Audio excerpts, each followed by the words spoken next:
আমরা দেখতে পেয়েছি তা যেমন বর্তমানে বিশৃঙ্খল নিরাপদহীন সমাজের জন্য দায়ী, তার পাশাপাশি আমাদের যে আইন শৃঙ্খলা বাহিনী তাদের যে আইন শৃঙ্খলা পরিস্থিতি নিয়ন্ত্রণ করার ব্যর্থতা তা একই রকমের দায়ী। একই সঙ্গে আমরা দেখতে পাই যে এখনো বাংলাদেশে এমন কিছু আইন আছে, এমন কিছু সামাজিক নীতি ধর্ষিতার থেকে বেশি ধর্ষককে সহায়তা করে। সেই জায়গা থেকে আমরা ধর্ষণ নিপীড়নের বিরুদ্ধে বাংলাদেশ থেকে 9 দফা দাবি প্রদান করি। এখন আপনাদের সামনে আমরা সেই দাবিগুলো আবার পড়ে শোনাবো, তারপর আমাদের পরবর্তী কর্মসূচি ঘোষণা করবো। আমাদের মাঝে এখন দাবি পড়িয়ে শোনাবে ঢাকা বিশ্ববিদ্যালয়ের শিক্ষার্থী ও ধর্ষণ নিপীড়নের বিরুদ্ধে বাংলাদেশের সংগঠক সীমা আক্তার। আমাদের প্রথম দাবিটি হচ্ছে জননিরাপত্তা দানে ব্যর্থ স্বরাষ্ট্র উপদেষ্টাকে দায় স্বীকারপূর্বক পদত্যাগ করতে হবে। 2. সারা দেশে অব্যাহত ধর্ষণ, নারী নিপীড়ন, চুরি, ডাকাতি, ছিনতাই বন্ধে কার্যকর পদক্ষেপ গ্রহণ করতে হবে। 3. অবিলম্বে পাহাড়, সমতল সহ সারা দেশে ঘটে যাওয়া ধর্ষণ ও নিপীড়নের সকল ঘটনার বিচার নিশ্চিত করতে হবে। প্রয়োজনে ধর্ষণের ঘটনার বিচারের জন্য আলাদা ট্রাইব্যুনাল গঠন করতে হবে। 4. সংশ্লিষ্ট অংশীদারের মতামতের ভিত্তিতে ধর্ষণ, নারী নিপীড়ন প্রতিরোধের আইনসমূহে প্রয়োজনীয় যৌক্তিক সংযোজন, বিয়োজন ও সংশোধন করতে হবে। 4-1 নারী ও শিশু নির্যাতন দমন আইন 2000 সালের ধর্ষণের সংজ্ঞা পরিবর্তন করে ধর্ষণের শিকার ব্যক্তির লিঙ্গ, যৌনতা, ধর্ম, বর্ণ, জাতি, জাতীয়তা, প্রতিবন্ধিতা ও বয়স নির্বিশেষে সকলের ন্যায় বিচার অভিগম্যতা নিশ্চিত করতে হবে। অপরাধী বা ভুক্তভোগীর জেন্ডার নির্বিশেষে সকল ধরনের পেনিট্রেশনকে ধর্ষণের অন্তর্ভুক্ত করতে হবে। যোনি, মন্দার বা যৌনাঙ্গের মুখে, ভিতরে বা বাইরে কোনো শরীরের যে কোনো অংশে পুরুষাঙ্গ কিংবা অন্য কোন বস্তুর প্রতিস্থাপনকে পেনিট্রেশন হিসেবে গণ্য করতে হবে। ধর্ষণের ক্ষেত্রে প্রয়োজনীয় সাজা প্রদান নির্দেশিকা প্রণয়ন করা, যা অভিযুক্ত এবং ভুক্তভোগীর শারীরিক মানসিক অবস্থা এবং সম্ভাব্য পরিস্থিতি বিবেচনা করে শাস্তির আনুপাতিকতা নিশ্চিত করতে হবে। 4-3 ধর্ষকের সাথে ভুক্তভোগীর বিয়ে রাষ্ট্রীয়ভাবে অবৈধ ঘোষণা করতে হবে। বৈবাহিক বা এই ধরনের সম্পর্কে ধর্ষণের ক্ষেত্রে আদালতের অনুমতি ক্রমে ভুক্তভোগীর জিজ্ঞাসা করার ক্ষেত্রে কেবল নারী বিচারকরা থাকতে পারবেন এবং তার ক্লোজ ডোর এর মধ্যে জিজ্ঞাসা করা এর নিশ্চয়তা দিতে হবে। যৌন হয়রানি প্রতিরোধে প্রয়োজনীয় প্রাতিষ্ঠানিক সংস্কার পদক্ষেপ গ্রহণ করতে হবে।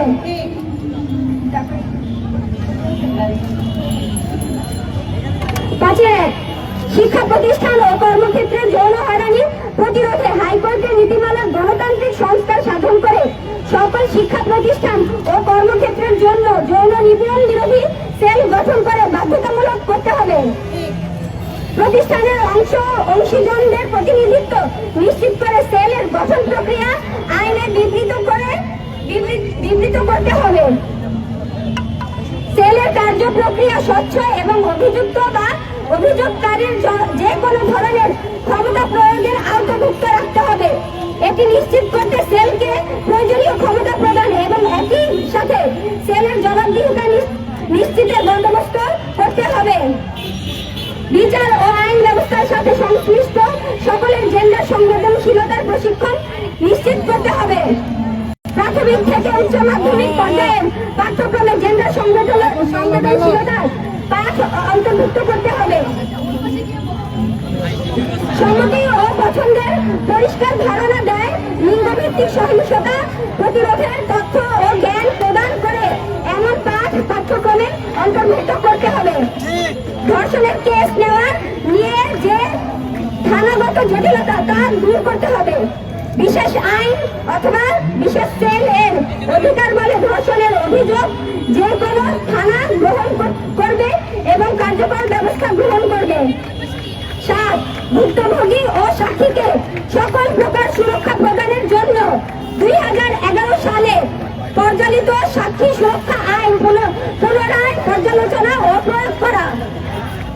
24 নারী শিক্ষার্থীদের হেনস্থা, স্লাট শেমিং এবং বরখাস্তের ঘটনা পূর্ণ তদন্ত করে অপরাধীদের শাস্তির আওতায় আনতে হবে।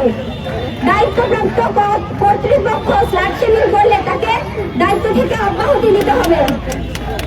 বিশ্ববিদ্যালয় সহ সকল শিক্ষা প্রতিষ্ঠান এবং অন্যান্য প্রতিষ্ঠানে শিক্ষার্থী ও শিক্ষক সমন্বয়ে স্বাধীন যৌন নিপীড়ন বিরোধী সেল কার্যকর করতে হবে।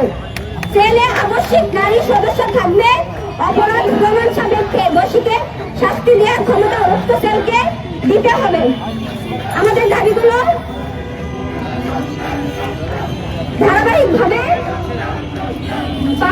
পাঠ করা হলো এবং এই দাবি নিয়ে আমরা গত 23 ফেব্রুয়ারি থেকে বিভিন্ন কর্মসূচি দিয়ে যাচ্ছি। ধর্ষণ ও নিপীড়নের বিরুদ্ধে বাংলাদেশ প্ল্যাটফর্মটি এই দাবি সমূহ নিয়ে কাজ করবে। ধন্যবাদ। আমরা জানি যে কেবল যদি একজন ধর্ষকের ফাঁসি হয় কিংবা যদি কেবল জাহাঙ্গীর যে স্বরাষ্ট্র উপদেষ্টা তিনি যদি পদত্যাগ করেন তাহলে আমাদের দেশে যে ধর্ষণের সংকট, যে বিশ্রী অবস্থা, যে সংস্কৃতি, তার কোনো বদল আদৌ আসবে না। কিন্তু একই সাথে আমরা মনে করি যে যার দায়িত্বপ্রাপ্ত অবস্থায়, যার অবহেলার জন্য এই পর্যায়ে ধর্ষকদের সাহস বেড়ে গেছে, এই পর্যায়ে ধর্ষণের ঘটনা বৃদ্ধি পাইল, আর এই পর্যায়ে মেয়েদের সাইবার বুলিং কিংবা নারী নিপীড়নের ঘটনাগুলো বৃদ্ধি পাইল, তার দায় অবশ্যই স্বীকার করতে হবে।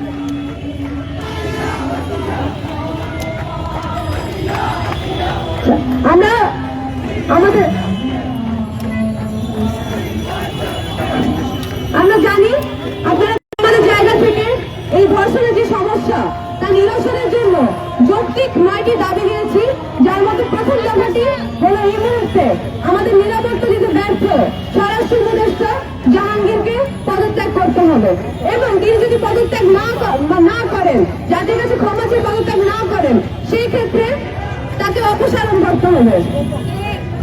আমাদের আজকের এই সমাবেশ মিছিল পরবর্তী সমাবেশ, আমরা খুব বেশি দীর্ঘ করবো না। আমরা আমাদের আগামীকালকে কর্মসূচিগুলো এখন জানিয়ে দিচ্ছি। আমরা এর আগে 24 তারিখে একটি গণপদযাত্রা করেছিলাম, 25 তারিখ একটি মশাল মিছিল করেছিলাম। তারই ধারাবাহিকতা আমরা কয়েকদিন আগেও একটি কুশপুত্তলিকা পড়ানোর প্রোগ্রাম দাহন আয়োজন করি। আমরা এখন জানিয়ে দিতে চাই, আমরা আগামীকাল অর্থাৎ 10 মার্চ 2025 আমরা গণসংযোগের জন্য ব্যবহার করবো, জনসংযোগের জন্য ব্যবহার করবো। এর জন্য আমরা বিকাল 4টার সময় নির্ধারণ করছি। এছাড়া আমরা পোস্টার তৈরি করে সোশ্যাল মিডিয়া সহ মিডিয়া যে হাউসগুলো আছে তাদের কাছে পাঠিয়ে দেবো। এরপরে আমাদের মূল কর্মসূচি আগামী পরশুদিন অর্থাৎ 11 মার্চ 2025 আমরা সকাল 11:30টায় আবারও স্বরাষ্ট্র মন্ত্রণালয়ের অভিমুখে গণপদযাত্রার আয়োজন করবো। আমাদের আজকের এই সংক্ষিপ্ত সমাবেশ এখানে আমরা শেষ ঘোষণা করছি। সবাই